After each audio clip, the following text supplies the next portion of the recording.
Okay. Hello, everybody, and welcome to today's ODTN call. Thanks for joining.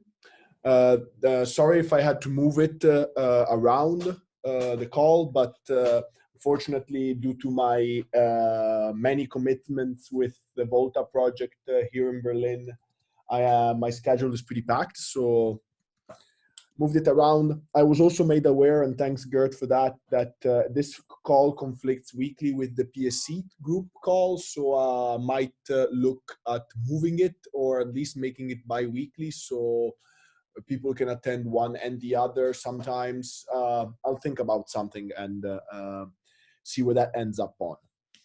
So I think we have a pretty good agenda today.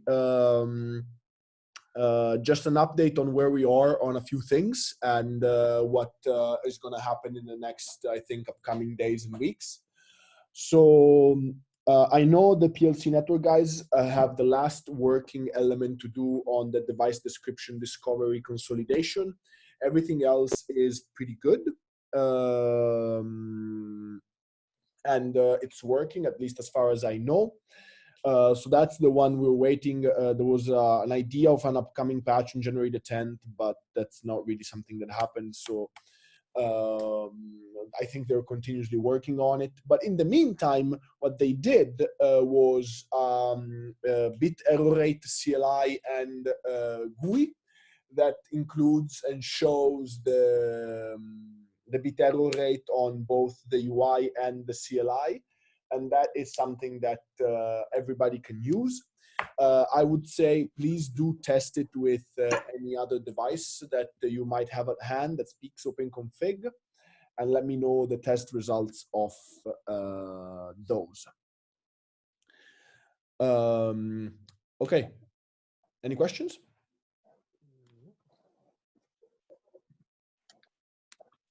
Okay. Next up, pretty interesting, is the current progress on the Stratum on the Cassini box.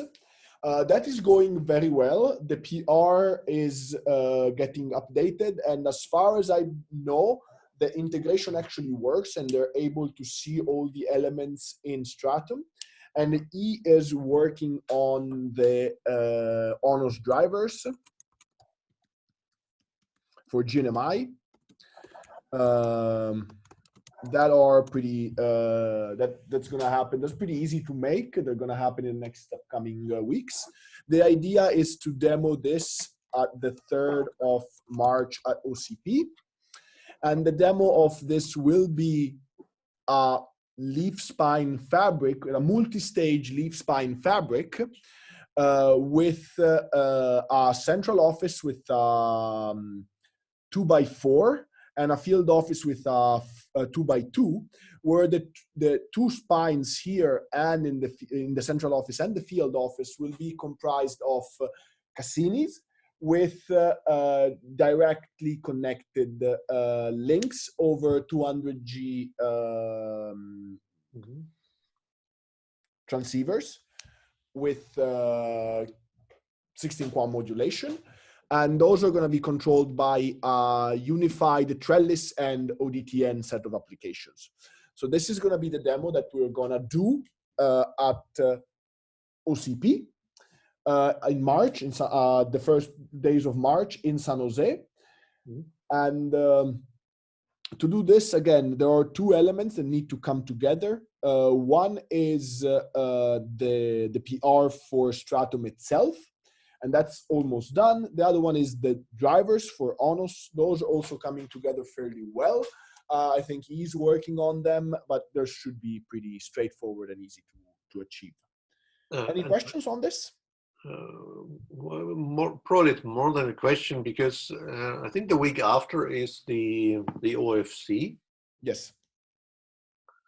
Where I believe we're also demonstrating the Cassinis with a WDM network in the middle. And I was wondering whether we would use the same software, so which would then enable to bring the message, hey, we are also using Tiein in the same demo. Okay, so this demo actually, so the demo you're working on with ONOS actually uses Tiein already. ONOS internally uses Tiein. Hmm?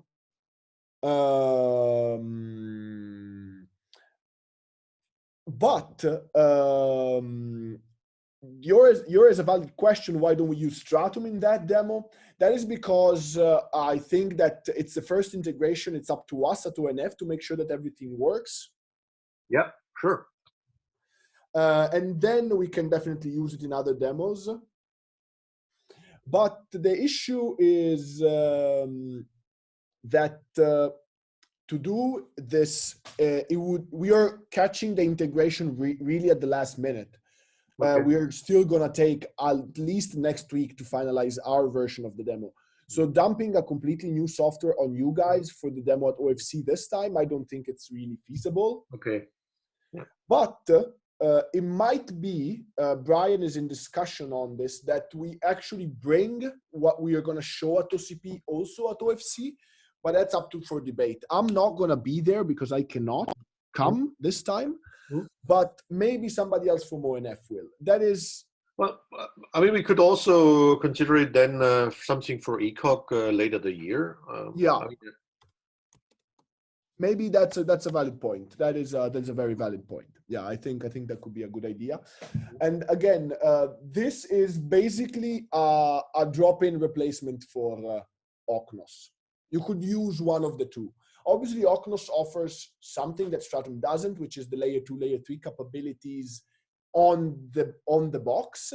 We do control everything through the controller, the ONOS controller. That's the main difference. Okay. Does that make sense? Yeah, sure. But from the north layers, anything above the driver subsystem, so anything that pertains the GMPY integration, anything pertains the intents, that's not going to change because we use the same set of drivers. Yeah, that was my thought as well. So I'm not too familiar with Stratum versus ONOS, but I think from a driver perspective, that it's almost ready to go. So certainly integration is a different story. So yeah. I'm just making it clear here. Yeah. Okay. The capital letters are exactly the other way around. I'm too used to typing it that way. Yeah. So yes, that's a good, perfect. Okay. And then thanks, Gert, for bringing that up. At the end of February, there is a demo review that the guys from the PSC team and Polytechnic of Turin and the GMPI group really are putting together for the OFC demo that they're going to bring with ONOS and the checklight RODUMs. Basically an announcement of the tip one. So I'll be sharing the details of the call for anybody who is interested as soon as I get them from Gert. Yeah. So far, only a doodle poll is out. We would like to have let's say, a good time where most of the people can attend. So if you participate in the doodle, you will be automatically informed. Gert, can you send the doodle poll on the ODTN mailing list? You should have it already. Sorry. Or can you send it here on the chat and I'll put it? Yeah, I will do that. Okay. Okay, thanks. Yeah. Okay, so last time we discussed a little bit of what next features are. And I saved the list here for future discussions. And really, I think they're pretty self-descriptive features, but we just need people to take them on in terms of getting commitment to do these features. The one thing that I've added since last time, okay, thanks for the doodle. Here.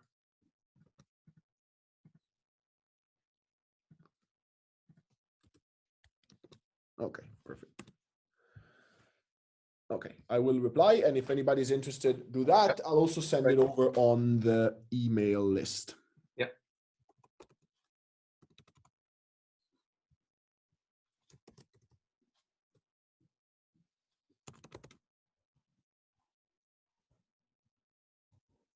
Okay, perfect. Okay.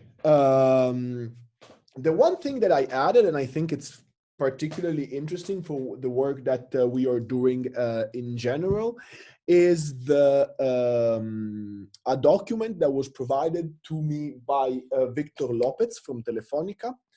It is called TAPI Telefonica Requirements, which is really a set of use cases that need to be supported by a TAPI speaking orchestrator for it to be considered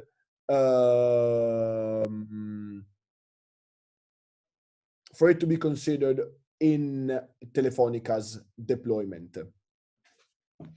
So it's a set of elements. It's both the discovery use cases, provisioning use cases, inventory, resiliency. It's not a service maintenance, planning, alarms, and notifications. It's not a huge list. At the moment, I think that ONOS supports some of them, not all of them. Like topology discovery and the discovery use case is definitely supported. The unconstrained 2B, the unconstrained NMC photonic media is supported. Not the one with channel selection. Those are not supported. The constrained provisioning is not supported. I think the inventory model is something that is not supported, but it should be pretty easy to do. The resiliency use cases, we have some implementation in ONOS, but they're not exposed to TAPI. Service maintenance is something that we don't do. Planning is something that we can easily do with our GMPY integration, but is not done at the moment. Alarms and notification is something that we currently don't have in TAPI. If I look at all of these are already supported in ONOS in some sense or another. It's just they need to be wired to the TAPI interface on the northbound. So I don't see this as completely unfeasible. It will take some work if we decide that this is our priority, but I think it's doable. But it's a very good list to take a look at to understand what are the requirements from a controller, a domain controller perspective for an operator such as Telefonica. So thanks a lot, Victor, for sharing these with us.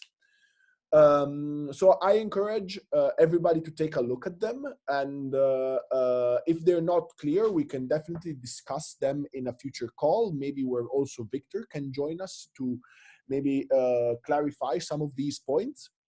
What I have to do is that I have to bring these in the reference design for ODTN. That's a point that I have to make for myself. So just let's say one comment for future. So there's currently the term NMC, network media channel.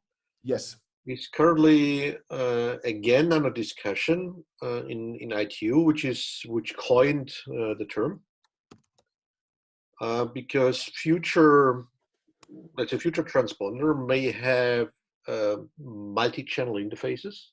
So it's not one wavelength getting out, but several wavelengths. And then the question is how to use the term NMC under those circumstances. I see. So yeah, it's just a word of caution that there might be some change needed depending on how the decision goes. Thanks for that. I've put a comment here. Yeah. And let's see, because for now it's really a one-to-one mapping. For now, for us, it's an optical channel for one interface.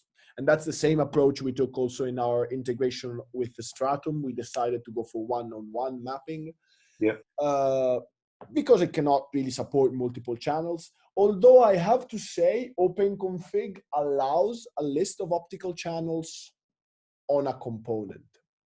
So I think that is definitely doable from from a OpenConfig perspective. It's something that we would have to take a look if TAPI supports. Yeah, again, yeah, I would say at this point in time, it's probably too early to look at the details because there are none, well, or let's say really under discussion. I think the current model is what has been done in the past. That was the common understanding. Okay. So it's not wrong so far. And so it's really just a little bit of a warning or reminder that there may be something coming up. Okay. Okay.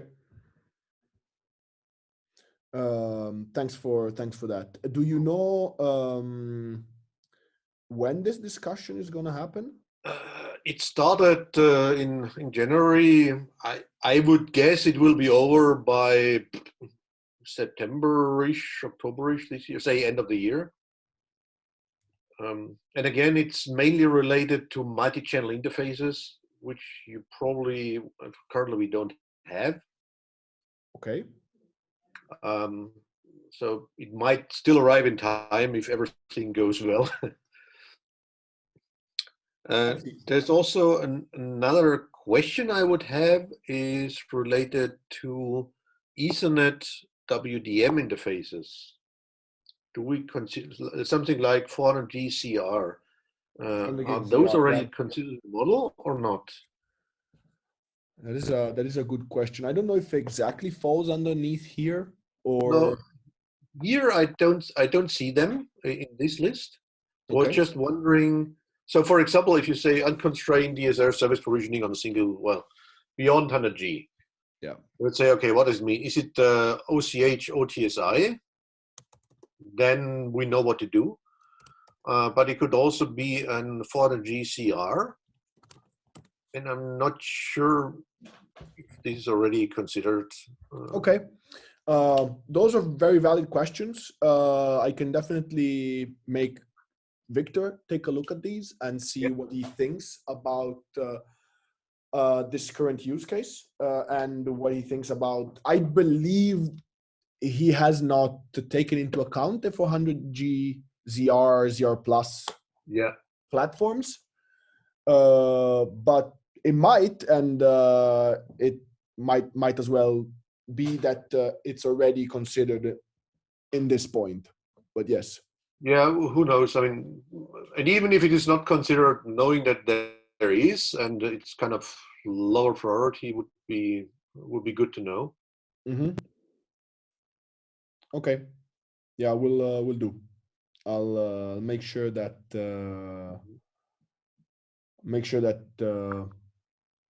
we discuss this with Victor and see that and get back with a clear reply before releasing a newer version, for example, of the RD. Of this. I'll have to add myself to do this.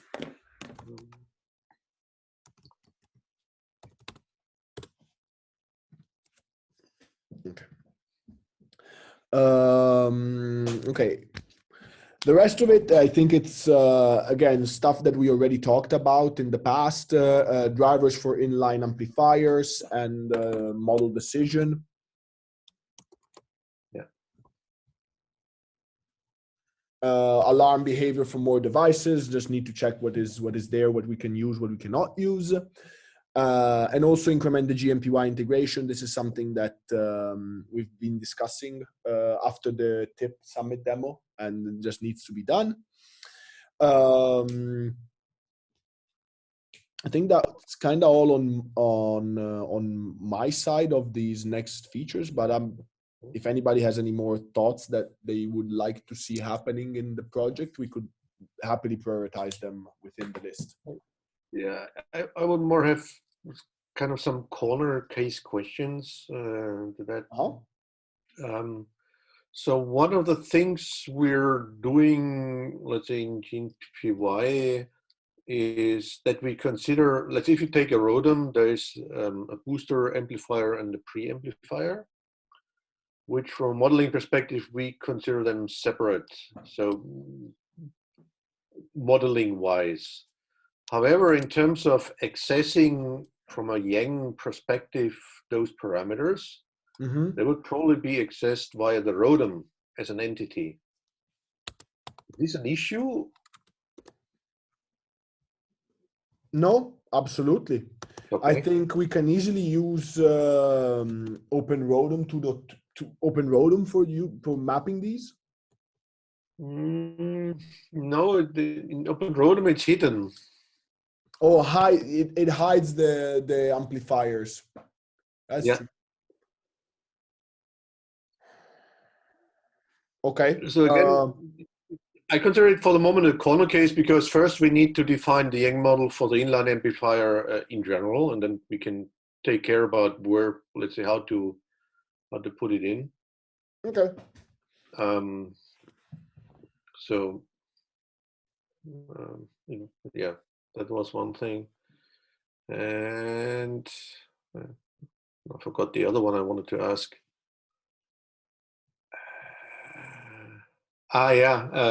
It's also something which is not on the list, but I was wondering about. So there's a lot of fuss about in the industry about using MACsec for, let's say, to secure the layer 2 transmission. Which obviously, if you use it, it needs to be provisioned and maintained, and you need to have an OS for that. Is that already in the scope of our work or some parallel work for ONOS, or would that be something? That is a good question.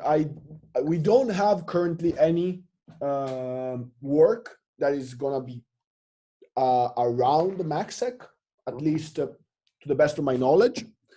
But we can start definitely looking at what, for example, what open model is exposed that has MACsec. I would imagine that there are some IEEE models already defined. Okay. And then also who actually exposes it as a functionality, like who has it. I know Cassini with one of the pluggables has it. With the DCO pluggable, I think the DCO CFP2 card has a MACsec chip, but I'm not sure. Yeah, I mean, that would be the follow-up. I mean, if there is no real hardware we have to test it, it may not be relevant, but if there's something coming up, it may be worth to look a little bit into the subject. Okay, that's a very good point. Thanks, Gert. I'll have it here and see what's going on in the next time. And also, I need to put an action point for myself. Move call due to overlap with PSC.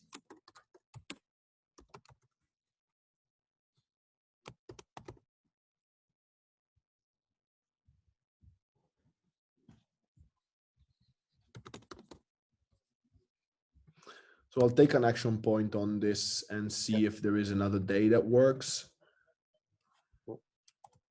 Probably the timing will be the same because this works very good for kind of everybody. But we might want to look at moving it either Monday or Wednesday, most likely. We'll see.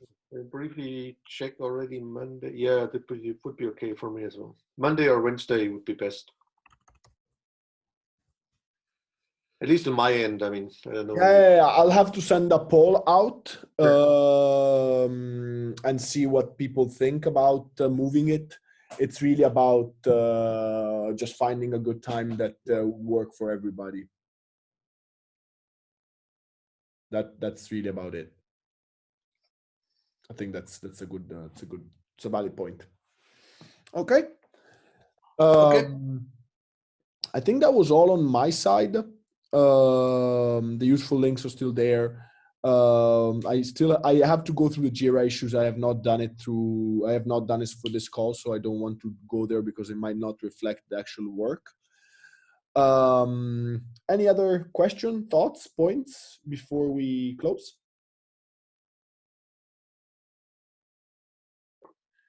No? Then if not, thanks everybody for joining and for listening in. If you're on YouTube when I publish this, I'll make sure to put it on as soon as I can, and so that the people that couldn't participate can join there.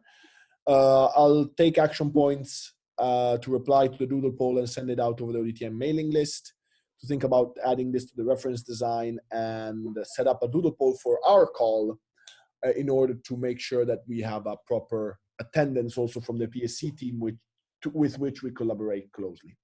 Okay. Okay. Thank you. Thanks everybody. Take care. Thank Bye-bye. you. Bye. Bye-bye.